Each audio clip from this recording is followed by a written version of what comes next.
What's up, YouTube? This is the richest man in Babylon. I wrote it here, and I'm reading it to you. My name's R.O. You just listen. This chapter is 7 Cures for a Lean Purse. And again, I wrote it all here in my pen. I'm just reaffirming it. The 7 Cures for a Lean Purse. The glory of Babylon endures. Down through the ages of reputation comes to us. As the richest of all cities, its treasures are fabulous. Yet it was not always so. The richest of Babylon were the results of the wisdom of his people. They first had to learn how to become wealthy. When the good king Sargon returned to Babylon after defeating his armies, the enemies he was confronted with a serious situation. The royal chancellor explained it to the kings. After many years of great prosperity brought to our people because of your majesty built upon the great irrigation canals and mighty temples of the gods, now that these works are completed, the people seem unable to support themselves. The laborers are without employment. The merchants have few customers. The farmers are not able to sell their produce. The people have not enough gold to buy food. Well, where is all the gold gone that we spent for these great new improvements? Demanded the king. It's found its way, I fear, responded the chancellor, into the possession of a few very rich men of our city. It filtered through the fingers of most of our people as quickly as the goat's milk goes through the strainer. Now that the stream of gold has ceased to flow, most of our people having nothing to show for their earnings, the king was thoughtful for the same time. Then he asked, why should so few men be able to acquire all the gold? Because they know how, replied the chancellor. One may not condemn a man for succeeding because he knows how. Neither may one with justice take away from a man which he has fairly earned to give to men of less ability. But why, demanded the king, should not all of these people learn how to accumulate gold and therefore themselves become prosperous and rich? Quite possible, your excellency. But who can teach them? Certainly not the priests, because they know not of money making. Who knows best in all our city to have become so wealthy? Chancellor, asked the king. The question answers itself, your majesty, who has amassed the greatest wealth in all of Babylon. Well said, my able, Chancellor. It is Arcad. He is the richest man in all of Babylon. Bring him before me on the morrow.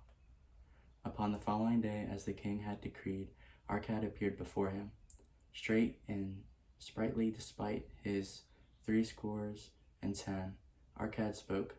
The king, it is true that we are the richest men in Babylon.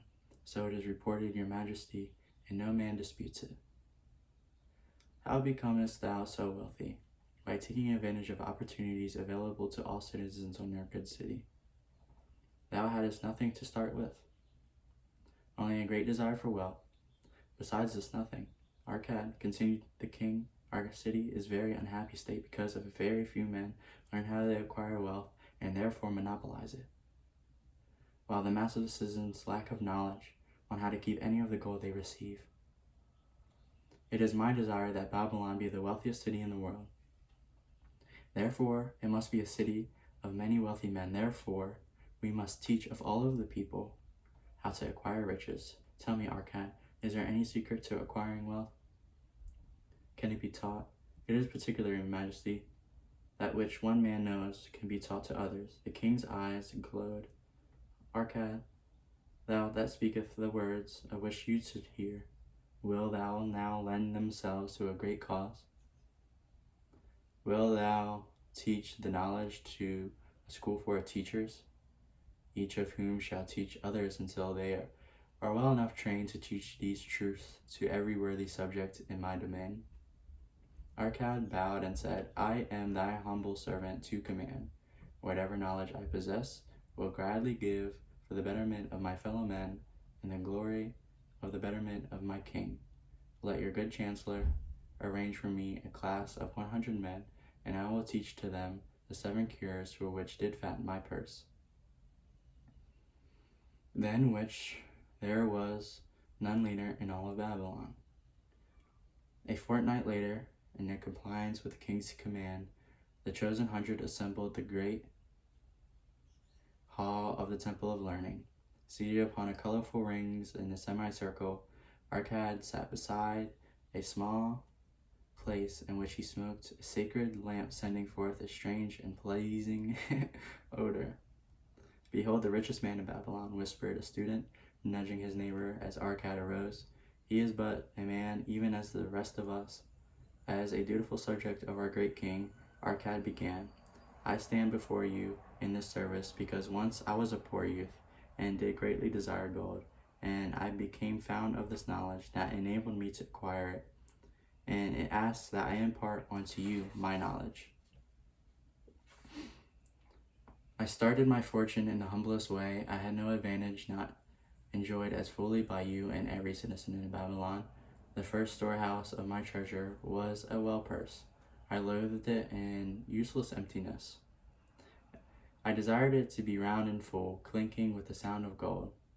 Therefore I saw every remedy for a lean purse. I found 7. I saw every remedy for a lean purse. I found 7. To you were assembled before me. Shall I explain the 7 cures for a lean purse, which I do recommend to all men who desire much gold each day for the 7 days? Will I explain to you one of the 7 remedies? Listen attentively to the knowledge that I will impart. Debate it with me. Discuss it among yourselves. Learn the lessons thoroughly, that you may also plant in your own purse the seed of wealth. First, you must start wisely to build a fortune of your own. Then you will be competent, and only then will you be able to teach these truths to others. I shall teach to you in single ways how to fatten your purse. This is the first step leading to the temple of wealth, and no man can climb and cannot plant his feet firmly upon this first step. We shall consider the first cure here. The first cure. Start thy purse to fattening. Arcad addressed a thoughtful man in the second row. My good friend, at what craft workest thou? I, replied the man, am a scribe and crave and carve records upon clay tablets. Even as a such labor did I myself earn my first coppers, therefore I has the same opportunity to build a fortune. He spoke to a florid-faced man further back. Pray tell also, does thou earn thy bread? I, responded this man, am a meat butcher. I do buy the goats from the farms and raise and kill them and sell the meat to the housewives and the hides to the sandal makers. Because thou dost also labor and earn, thou hast every advantage to succeed in what I do possess. In this way did Arcad proceed to find out how much man labored to earn his living. When he had done questioning them, he said, Now, my students, you can see that there are many trades and labors at which men may earn coins. Each of the ways of earning is a stream of gold from which the worker does divert by his labors a portion to his own purse. Therefore, into the purse of which is yours flows a stream of coins, large or small, according to his ability. Is it not so? Thereupon was agreed that it was so. Then continued Arcad, if each upon you desireth to build himself a fortune, is it not wise to start utilizing the source of wealth by which already has been established? To this they agreed. Then Arcad turned out a humble man who had declared himself an egg merchant. If thou select one of the baskets and put into each morning 10 eggs and take out from them each evening 9 eggs, what will eventually happen? It will become in time overflowing. Why? Because each day I put 1 more egg than I take out. Arcad turned to the class with a smile. Does any man here have a lean purse? First they amused, then they laughed. Lastly, they waved their purses in jest. All right, he continued. Now I shall have the first remedy I learned to cure a lean purse. Do exactly as I have suggested to the egg merchant. For every 10 coins thou places in the purse, take out for use only but 9. Then place that purse will start the fattening, and once its increasing weight will feel good in your hands and bring satisfaction to the soul. Decide not what I say because of what its simplicity. Truth is always simple. I told thee I would tell how I built my fortune. This was the beginning. I told thee I would tell how I built my fortune. I too carried a lean purse, and cursed it because there was not within to satisfy my desires. But when I began to take out from my purse, but 9 parts of 10 I put in, I began to fatten. So will I. Now I will tell a strange truth, and the reason for which I know not. When I ceased to pay out more than 9/10 of my earnings, I managed to get along just well. I was not any shorter than before. Also, long did my coins come to me more easily than before. Surely it is a law of the gods that unto him who keepeth and spendeth not a certain part of all his earnings shall gold come more easily. That's why we're on 10. Easily. Likewise, him whose purse is empty does gladly avoid gold.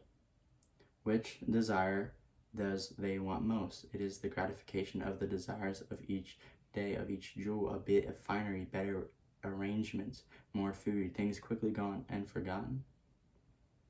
Is it substantial belongings, gold, lands, herds, merchandise, income, bringing investments? The coins that taketh from the purse bringing the first. The coins that taketh from the purse bringing the first. The coins the leaveth with it bring the later. This, my students, was the first cure. I did discover from my lean purse. For each 10 coins I put in, I spend but 9. Debate this amongst yourselves. If any man proves it untrue, tell me among the morrow when we shall meet again. The second cure. Control thy expenditures. Control thy expenditures. Some of your members of my students have asked me this: how can a man keep 1/10 of all he earns in his purse when all the coins he earns are not enough for his necessary expenses? So did Arcad address his students upon the second day. Yesterday, how many of them carried lean purses? All of us, answered the class. Yes, thou do not all earn the same. Some earn much more than others. Some have much larger families to support. Yet all purses were equally lean. Now I will tell you the unusual truth about how men, sons of men, it is that which each of us calls our necessary expenses will always grow to equal our incomes unless we protest to the contrary. Confess not the necessary expenses with the desires. Each of you together with your good families have more desires than your earnings can gratify. Therefore, your earnings are spent to gratify their desires insofar as they will go. Still, thou retainest many ungratified desires. All men are burdened with more desires than they can gratify. Because of my wealth, thinkest thou I may gratify every desire? 'Tis a false idea. There are limits to my time. There are limits to my strength. There are limits to my distance I may travel. There are limits to what I may eat. There are limits to the zest in which I may enjoy. I say to you that just as a weed grows in the field whenever the farmer leaves space for their roots, even so fully do desires grow in men whenever there is possibility of that being gratified. Thy desires are a multitude, for in which they may gratify are but a few. Study thoughtfully the accustomed habits of living. Herein may be the most often found accepted expenses that may be used to reduce or eliminate it. Let thy motto be 100% of appreciated value demanded for each coin spent. Therefore engrave upon the clay each thing for which thou desirest to spend, like a list. Select those that are necessary and others that are possible through the expenditure of 9/10 of thy income. Cross out the rest, and consider them but a part of the great multitude of desires that must go unsatisfied, and regret them not. Budget then thy necessary expenses. Touch not the 1/10 that is fattening the purse. Let this be the great desire, for that is being fulfilled. Keeping that with thy budget, adjusting it, keeping make it thy first assistant in defending and fattening the purse. Hereupon of the students of wearing a robe of red and gold rose and said, I am a free man. I believe that it is my right to enjoy the good things in life. Therefore, I do rebel against the slavery budget, which determines just how much I spend and for what. I feel it would take much pleasure from my life, and I would make a little more than a pack ass to carry on a burden. To him, Arcad replied, Who, my friend, would determine thy budget? I would make it myself, he responded, protesting one. In that case, we pack ass to budget his burden would include therein jewels and rugs of heavy bars of gold. No, say, he would include hay and grain and a bag of water for the desert trail. The purpose of the budget is to help thy purse to fatten. It is the asset to have the necessities and insofar as to attain the other desires. It is also to enable one to realize the most cherished desires by defending them from casual wishes. Like a bright light in a dark cave, thy budget shows up the leaks fry thy purse and enables thee to stop them and to control their expenditures for definite and gratifying purposes. This, then, is the second cure for a lean purse. Budget thy expenses that you may have more coins to pay for the necessity and to pay for the enjoyments and to gratify worthwhile desires without spending more than 9/10 of the earnings. The third cure, make gold multiply. Excuse me. I guess that's the thing about affirmations. It's like really real. Behold, thy lean purse is fattening. Thou hast disciplined myself to leave therein 1/10 of all that's earned. Thou hast controlled thy expenditures to protect thy growing treasure. Next, we will consider means to put thy treasure to labor and to increase. Gold in a purse is gratifying to own satisfaction and to the soul, but earns nothing. The gold we may retain from our earnings is but the start. The earnings it will make, I shall build our fortunes. So spoke Arcad upon the third day of his class. How therefore may we put our gold to work? My first investment was unfortunate, for I lost it all. It's a tale I will tell and relate later. My first profitable investment was a loan, and I made to a man named Agar, a shield maker, once each year did buy large shipments of bronze brought from across the sea to use in his trade. Lacking sufficient capital to pay the merchants, he would borrow from these who had extra coins. He was an honorable man. His borrowing he would repay together with a liberal rental as he sold his shields. Each time I loaned to him, I learned back also the rental he had paid for me. Therefore, not only did my capital increase, but its earnings likewise increased. My most gratifying taste was to have its sums returned to my purse. I will tell you, my students, a man's wealth is not in the coins he carries in his purse, but it's his income and his buildeth of his ideas of a golden stream that continually flows into his purse and is always keeping it bulging. That is what every man desires. That is what each of one of us desires. An income that continues to come whether you work or while you're asleep. Great income I have required, so great that I am called to be a very rich man. My loans to Agar were my first in training and profitable investment. Gaining wisdom from his experience, I extended my bands and investments as my capital increased. From a few sources at first, from many sources later, flowed into my purse a golden of wealth available for such wise uses as I should decide. Behold, from my humble earnings, I have begotten a horde of golden slaves, each laboring and earning more gold. As they labored for me, so their children also labored, and their children's children, and so great was the income from their combined efforts. Gold increased very rapidly when making reasonable earnings, as thou will see from the following. A farmer, when his first son born, took 10 pieces of silver to money of a lender and asked him to keep it for a rental for his son until he became 20 years old of age. This the money lender did, and agreed the rental should be 1/4 of its value for each year. The farmer asked because the sum he had set aside as belonging to his son, that rental be added to the principal. When the boy had reached the age of 20 years old, The farmer again went to the moneylender to inquire about silver.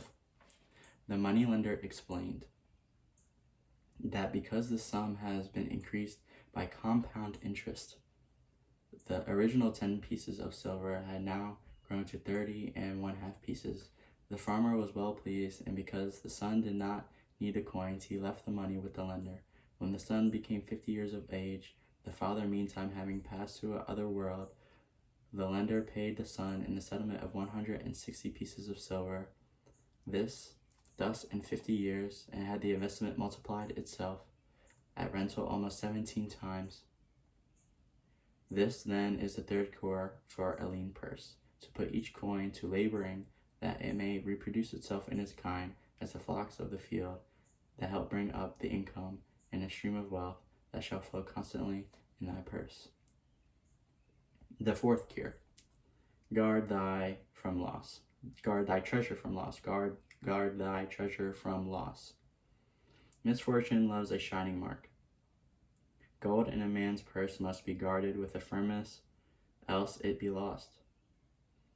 Thus it is wise that we must first secure small amounts and learn to protect them before the gods entrust us with larger. So spoke Arcad upon the fourth day to his class. Every owner of this gold is tempted by the opportunities whereby it would seem that he could make large sums by its investment in its most plausible projects. Often friends and relatives are eagerly entering such investment and urge him to follow. The first sound of principle of investment is security for thy principal. It is wise to be intrigued by the larger earning when thy principal may be lost. I say not. The penalty of risk is probable loss. Study carefully before parting with thy treasure each assurance that it may be safely reclaimed. Be not misled by their own romantic desires to make wealth rapid. Before thou alone, any man assures itself of his ability to repay and his reputation for doing so, that thou mayest not unwittingly be making him a present of this hard-earned treasure. Before thou entrust it as its investment in any field, acquaint thyself with the dangers which may beset it. My own first investment was a tragedy to me at the same time. The guarded savings of a year I did entrust to a brickmaker named Esmir, who was traveling over the far seasons and the lands, agreed to buy upon me rare jewels of those lands.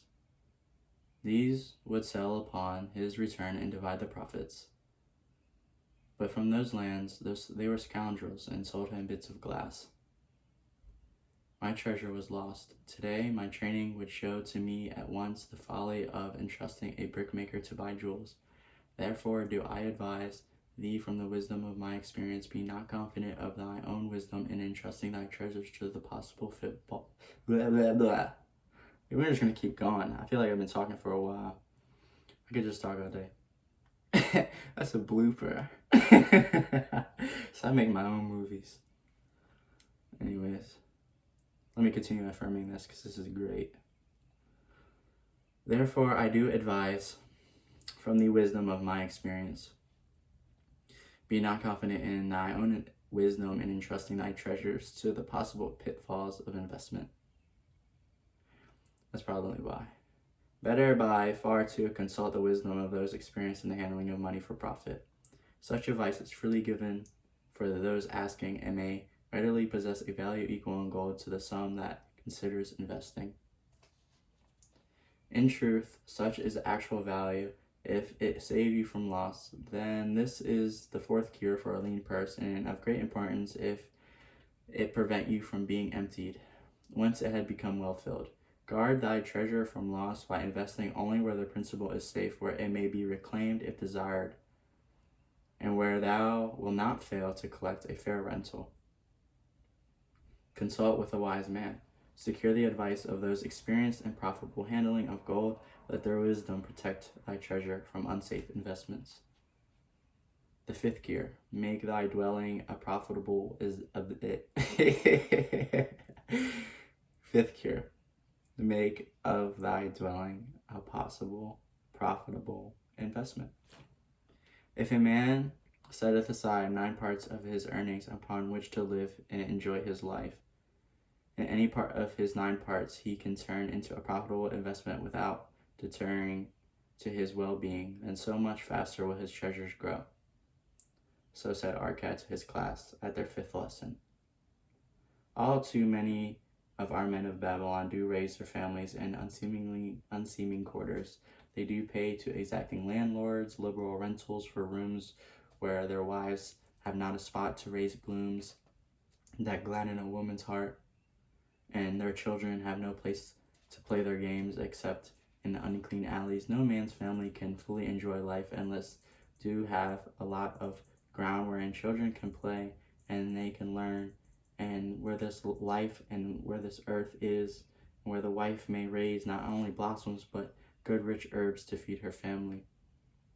To a man's heart it brings gladness to eat the figs from his own trees and the grapes of his own vines, to own his own dust and to have it as a place he has, to be proud and to take care of, putting forth confidence in his heart and greater effort behind all his endeavors. Therefore do I recommend that every man has a roof that is his, nor is it beyond the ability of any well-intentioned man to own his own home. Had not our great king so widely extended the walls of Babylon that within them much land is now unused and may be purchased at sums most reasonable. Also I say to you, my students, that moneylenders gladly consider the desires of men who seek homes and land for their families. Readily may thou borrow to pay the brickmaker to build it for commendable purposes, if thou can show a reasonable portion of the necessary sum which thou must have provided for that purpose.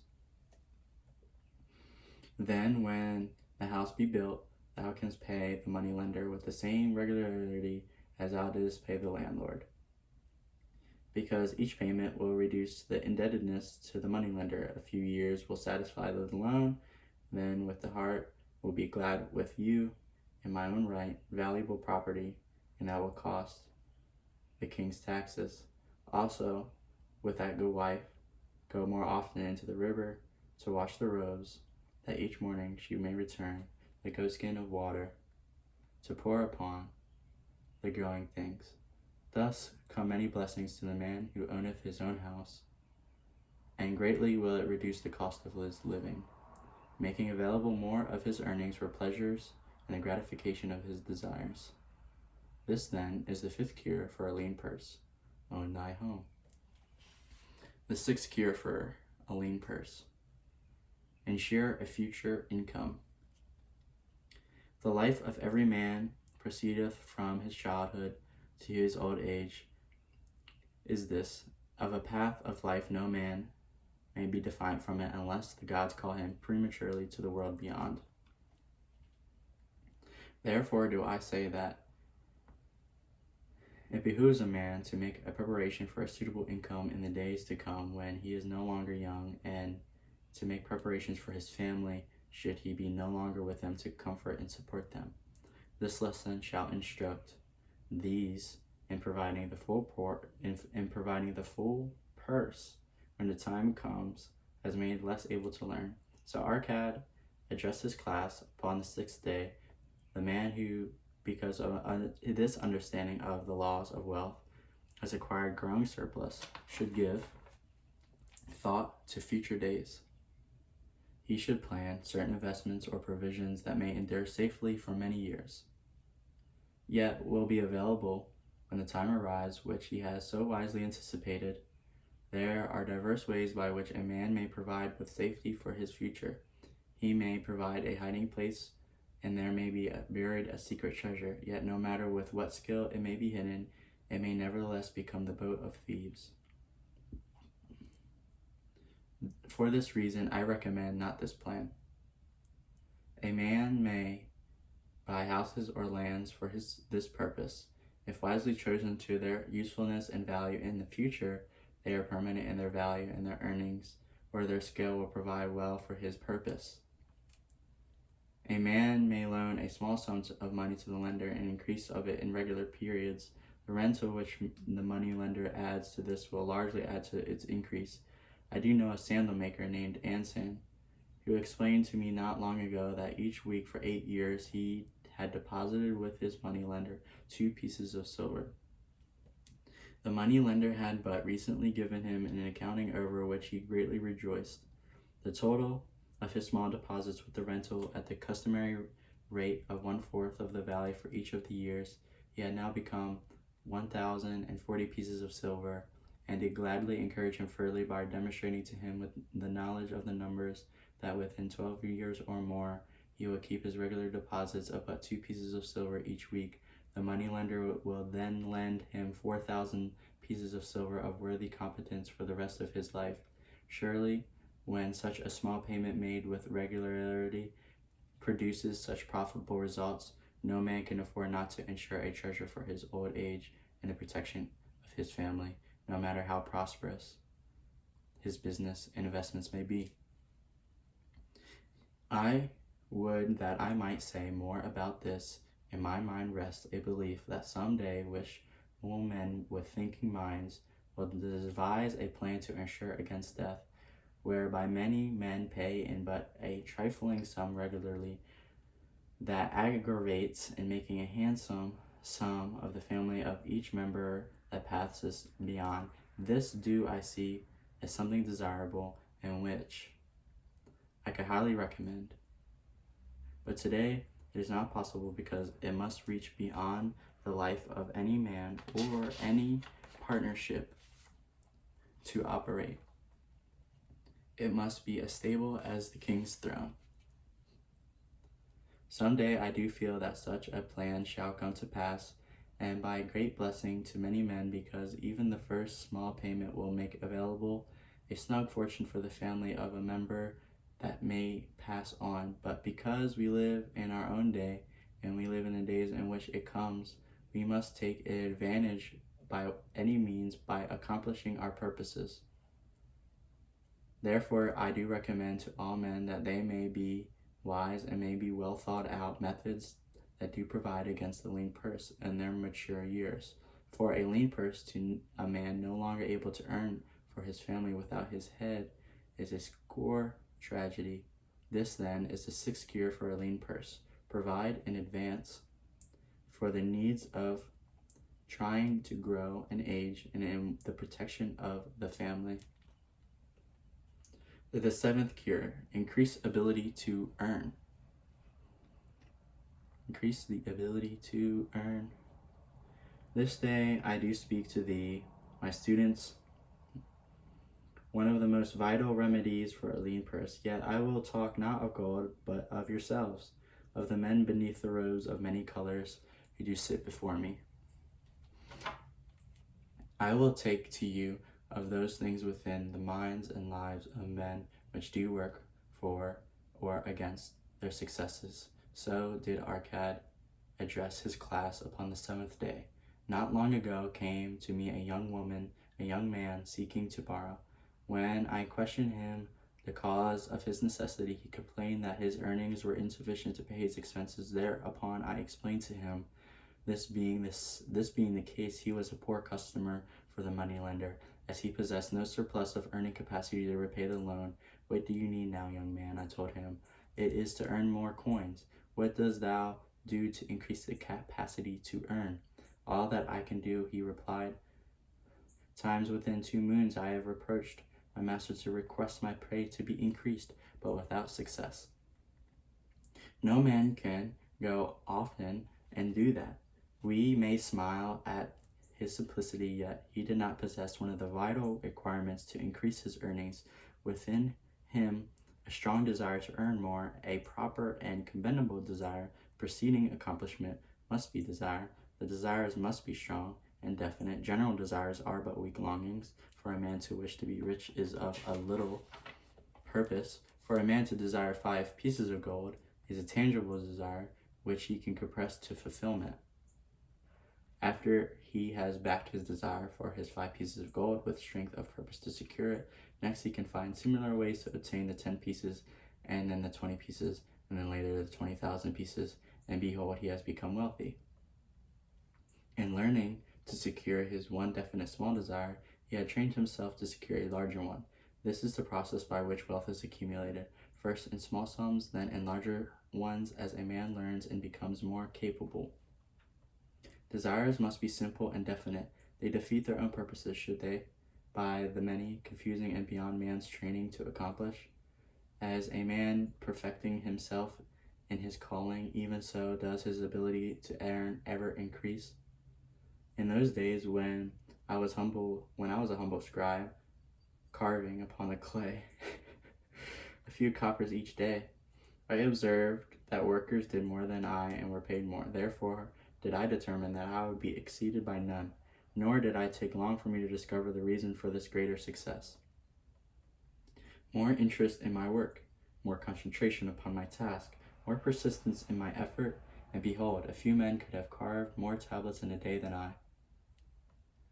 With reasonable promptness, my increased skill was rewarded, nor was it necessary for me to go 6 times to my master to request recognition.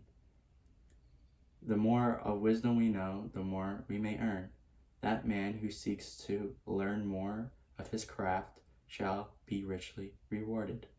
If he is an artist, he may seek to learn the methods and the tools of those most skillful in the same line. If he laboreth of the law or at healing, he may consult and exchange knowledge with others at his calling. If he be a merchant, he may continually seek better goods that can be purchased at lower prices. Always do the affairs of a man change and improve, because keen-minded men seek greater skill that they may better serve those upon which are viewing them. Therefore I urge all men to be in the foot rank of progress, and not to stand still, lest they be left behind. Many things make of a man's life rich, with gainful experiences, such as things as the following. A man must do if he repeats himself. He must pay his debts with all the promptness within his power, not by purchasing for which he has and was unable to pay. He must take care of his family, that they may think and speak well of him. He must make a will of a record of that. In case of the gods, call him, proper and honorable divisions of his property be accomplished. He must have compassion upon those who are injured and in the same line of misfortune, and aid them within reasonable limits.